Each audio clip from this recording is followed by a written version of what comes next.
Chceli ste, aby som porovnal tieto detské mantelkové párky bez chémie a Baron uletené párky so zníženým obsahom éčok? Tak poďme sa na to pozrieť. Tu je 80% bravčové a hovädzie mäso, 12% bravčová slanina, tu je 50% močacie mäso, 24% bravčové mäso a 7% hovädzie mäso. Stabilizátor E451, zvýrazňovač chuti E621, konzervačná látka E250 iba tu je štartovacia kultúra, baránie črevo a sušená zelenina. Teraz je na stole otázka, že či to baránie črevo a sušená zelenina vytvorí s tou štartovacou kultúrou presne to isté ako E250.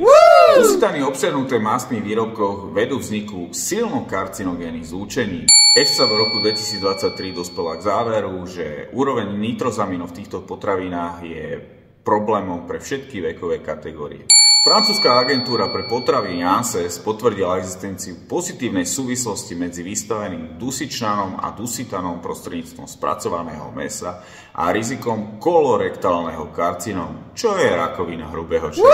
Takže keby som mal vybrať deťom nejaké párky, tak by to neboli ani jedny, to viete.